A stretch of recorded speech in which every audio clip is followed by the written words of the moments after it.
नमस्कार. मी विजयकुमार महादेव वाघमोडे, मुख्याध्यापक शिवने माध्यमिक विद्यालय, शिवने, तालुका सांगोला, जिल्हा सोलापूर.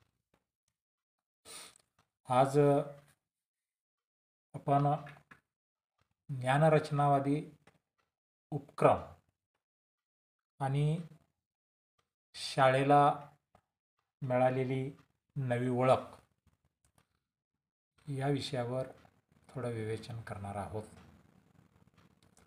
आज या ठिकाणी ज्ञानरचना यामध्ये काही गोष्टींचा अभ्यास आपल्याला या ठिकाणी करायचा आहे. आता विद्यार्थ्यांच्यामध्ये लक्षणीय अशा प्रकारचं वर्तन बदल दिसून येण्यासाठी ज्ञानरचनावादाची गरज आहे. आणि या ठिकाणी चला उभारो भक्कम पाया शिक्षणाचा, ध्यास धरुनी क्रांतिकारी प्रगत शैक्षणिक महाराष्ट्राचा, याप्रमाणे किंवा हे ज्ञान जे आहे, जिथं ज्ञान तेथे कर माझे जुळते. यामध्ये आपल्याला प्रगत शैक्षणिक महाराष्ट्राच्या उद्दिष्टापूर्तीसाठी म्हणून करावयाच्या प्रयत्नाची दिशा ही ज्ञानरचनावादातून त्या ठिकाणी आपल्याला निष्पन्न होणार आहे. सर्वात महत्त्वाचं म्हणजे कृतीयुक्त शिक्षण नियोजनानुसार निश्चित करण्यात येणार आहे. यामध्ये शैक्षणिक साहित्य निर्मिती असेल, भौतिक सुविधा असतील, विचारांची देवाणघेवाण असेल किंवा शैक्षणिक साहित्यांची विषयवार चर्चा असेल, त्यांचे उपक्रम असतील, त्यांचे प्रभावी अध्यापन असेल, याच्यावर या ठिकाणी विद्यार्थी हा व्यक्तिविकास करण्यासाठी त्या ठिकाणी करणं गरजेचं आहे. यामध्ये भाषा विषयाची उद्दिष्ट डोळ्यासमोर ठेवून काही भाषा कक्षा असतील, मराठी दिन असेल, साहित्य विचार असेल, साहित्य प्रदर्शन असेल, काही उत्तम काव्य प्रतिमा असेल किंवा वाचन संस्कृती असेल, सांस्कृतिक कार्यक्रम असतील, या गोष्टीतून भाषांचं त्या ठिकाणी विषयाची उद्दिष्ट त्या ठिकाणी ठरली जातात. त्यामध्ये भाषा कक्ष स्थापन करायचा असेल, मराठी दिन साजरा करायचा असेल, इंग्रजी दिन साजरा करायचा असेल किंवा काही विज्ञान दिन असतील, हिंदी दिन असेल, गणिताचा दिन असेल किंवा गणिताच्या गोष्टी असतील, बोलक्या भिंती असतील, उमलती काव्य प्रतिमा असेल किंवा वरांडा प्रदर्शन वगैरे यासारख्या काही गोष्टी असतील. त्याचबरोबर काही त्या ठिकाणी वाचन संस्कृती असेल, सांस्कृतिक कार्यक्रम असतील, स्पर्धेमध्ये वेगवेगळ्या प्रकारचा सहभाग असेल, या सगळ्या गोष्टींचा अभ्यास ह्या शाळेमध्ये एक प्रकारचं नवी ओळख निर्माण करण्यासाठी म्हणून ह्या सगळ्या गोष्टींची आपल्याला त्या ठिकाणी गरज आहे. यामध्ये थोडक्यात 1-2 ओळीमध्ये आपण थोडक्यात माहिती घेणार आहोत. यामध्ये भाषा कक्ष जे आहेत हे विद्यार्थी आणि शिक्षक या दोघांच्या मतीनं भाषा कक्षाची त्या ठिकाणी स्थापना करायची. भाषेच्या संबंधित असणाऱ्या ज्या गोष्टी आहेत त्यामध्ये विविध शैक्षणिक कार्ड असतील, तक्ता असतील, खेळ असतील, खेळाचे काही तयार करून ठेवलेले काही कृतीयुक्त अध्यापन त्या ठिकाणी करायचं असेल. मराठी दिन असेल, मराठी दिनामध्ये प्रगत हस्तलिखित असेल, स्वरचित कविता असतील, त्यांचं पुस्तक परीक्षण असेल, या सगळ्या गोष्टींचा विचार या ठिकाणी आपल्याला करता येतो. काही अंताक्षरी सुद्धा काय त्या ठिकाणी घेतली जाते, काही चित्रवर्णन केलं जातं, त्याचबरोबर काही 4 शब्दावरच्या काही गोष्टी असतील, याचाही विचार त्या ठिकाणी करणं गरजेचं आहे. हिंदी दिनामध्ये आपण जर विचार केला तर हिंदीतून अभिव्यक्त विद्यार्थी झाला पाहिजे. आता हिंदीचा आपण प्रश्न बघतोय, तृतीय भाषा करायची किंवा न करायची याच्यावर वादविवाद सध्या महाराष्ट्रामध्ये, देशामध्ये सुरू आहेत. महाराष्ट्रामध्ये अशा प्रकारची हिंदी भाषा ही 3रीपासून घ्यायची, 1लीपासून घ्यायची का 5वीपासून पहिल्यासारखी ठेवायची, काय करायचं याचा निर्णय हा शासन स्तरावर त्या ठिकाणी वेगवेगळ्या कमिट्या स्थापन करून हा अभ्यास त्याचा त्या ठिकाणी करतील. मग हिंदीमधून असलेल्या स्वरचित कविता असतील, एकपात्री नाटक असतील किंवा विद्यार्थ्यामध्ये असलेली राष्ट्रभाषेबद्दला अभिमान असेल. हिंदी ही राष्ट्रभाषा आहे, ती काय आपली वैयक्तिक कोणाची एकट्याची भाषा नाही. इंग्रजी दिनामध्ये सुद्धा त्या ठिकाणी इंग्रजीच्या बाबतीमध्ये आत्मविश्वास वाढला पाहिजे.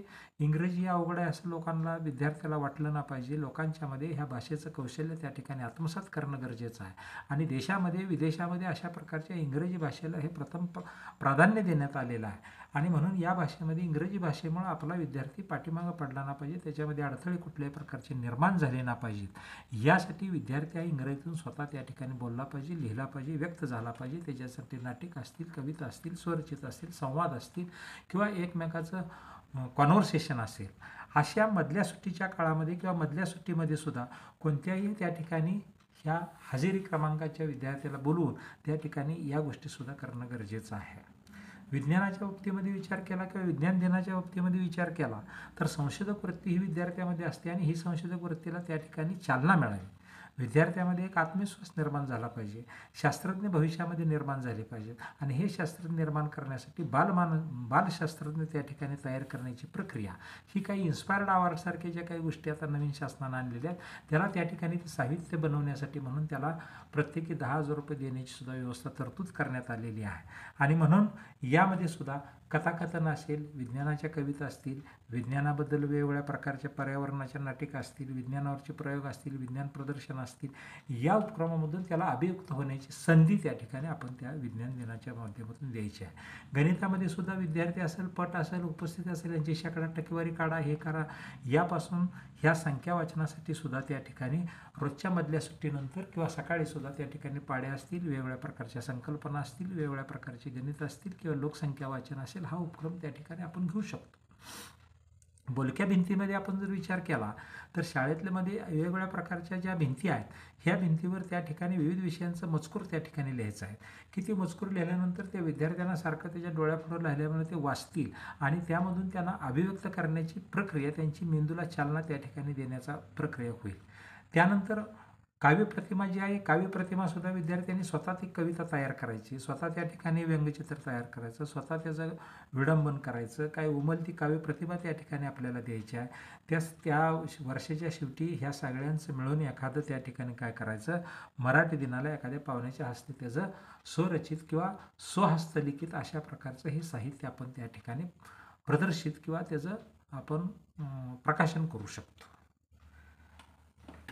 त्याचबरोबर व्हरांडा प्रदर्शन जे आहे त्या व्हरांडा प्रदर्शनातून जसं विज्ञान कोपरे जे आहेत किंवा वाचन कट्टा जो आहे याच धर्तीवर विज्ञान आपलं व्हरांडा प्रदर्शन जे आहे ह्या व्हरांडा प्रदर्शनामध्ये सुद्धा तशा प्रकारची रचना आपल्याला करता येते. विद्यार्थीच्या कृतीला त्या ठिकाणी वाव देता येतो, विचाराला त्या ठिकाणी चालना देता येते. त्याचबरोबर वेगवेगळ्या पद्धतीनं विद्यार्थ्यांना भाषा असेल, गणित असेल, विज्ञान असेल, इंग्रजी असेल किंवा समाजशास्त्र असेल, चित्रकला असेल, कार्यानुभव असेल इत्यादी कोणत्याही विषयावर त्याला आपल्याला ते प्रदर्शन त्या ठिकाणी ठेवता येतं, व्हरांड्यामध्ये ठेवता येतं. इतर वर्गातील मुलं त्या ठिकाणी येऊन बघू शकतात, त्यांचं निरीक्षण करतात आणि ते बघितल्यानंतर त्याच्या आधारावर काही प्रश्न असतील ते प्रश्नसुद्धा त्या ठिकाणी विद्यार्थ्याला विचारले जातात, विचारायचे आणि विचारून त्यांना त्यांची आत्मजागृती त्या ठिकाणी करायची आहे, ही सुद्धा प्रक्रिया त्या ठिकाणी करायची आहे. त्याचबरोबर दुसरा भाग जो आहे तो वाचन संस्कृतीच्या संदर्भामध्ये आहे. वाचन संस्कृती ही वाढली पाहिजे. वाचला तर वाचाल, अन्यथा तुम्ही वाचू शकणार नाही. म्हणून विद्यार्थ्याचा व्यक्तिमत्व विकास झाला पाहिजे, त्याच्या बुद्धीला चालना मिळाली पाहिजे, वेगवेगळ्या कादंबऱ्यामधून, लेखामधून त्या ठिकाणी आवड त्याला निर्माण झाली पाहिजे. म्हणून काही ठिकाणी प्रत्येक शनिवारी असेल किंवा बुलेटिनच्या तासाला असेल अशा त्या ठिकाणी वाचनपेट्या त्या ठिकाणी तयार करणं गरजेचं आहे. आणि म्हणून ह्या वाचनपेट्यामधून विद्यार्थी त्या ठिकाणी वाचलेल्या पुस्तकावर त्याचं परीक्षण करून त्याला प्रश्न उत्तरं त्या ठिकाणी विचारून त्या पुस्तकामध्ये सार काय आहे याची सुद्धा प्रक्रिया त्या ठिकाणी केली जाते. हा वाचन प्रेरणा दिन किंवा महावाचन जी प्रक्रिया आलेली आहे यामध्ये डॉक्टर अब्दुल कलाम यांनी या ठिकाणी यांच्या प्रतिमेचं पूजन करून किंवा यांच्यासारख्या थोर अशा व्यक्तींचं त्या ठिकाणी आपण जास्तीत जास्त अभ्यास करून त्या ठिकाणी आपल्याला ही वाचनाची प्रक्रिया, विद्यार्थ्याला सामुदायिक वाचन असेल, वैयक्तिक वाचन असेल, घरी वाचन असेल, त्यांना त्या ठिकाणी सुट्टीच्या वेळेस पुस्तक देणं घेणं असेल, ह्या सगळ्या गोष्टी कराव्या लागणार आहेत. ही एक प्रक्रिया आहे. दुसरा भाग आहे सांस्कृतिक कार्यक्रम. सांस्कृतिक कार्यक्रम ज्ञानरचनावादाशी मिळता जुळता त्या ठिकाणी राहत असतो.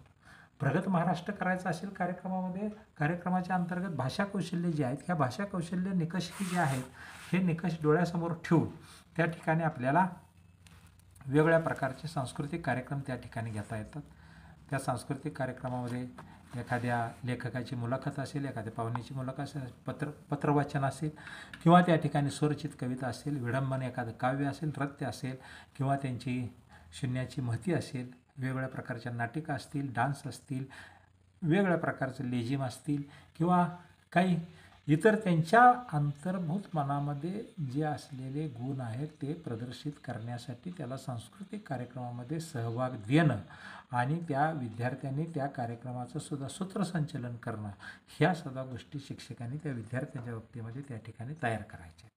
वेगवेगळ्या स्पर्धा ज्या आहेत त्या स्पर्धेतसुद्धा त्यानं सहभाग घेतला पाहिजे. आंतरशालेय स्पर्धा असतील किंवा विविध संघटनांच्या स्पर्धा असतील, विविध शाळेमध्ये स्पर्धा असतील किंवा तालुका लेवलच्या, जिल्हा लेवलच्या स्पर्धा ज्या आहेत त्या स्पर्धेमध्ये त्या ठिकाणी विद्यार्थी हे सहभागी झाले पाहिजे. सहभाग त्यांचा नोंदवला गेला पाहिजे. बक्षीस मिळो अथवा न मिळो, पण सहभागाची प्रक्रिया, सहभाग हा सवय त्याला त्या ठिकाणी लागली पाहिजे.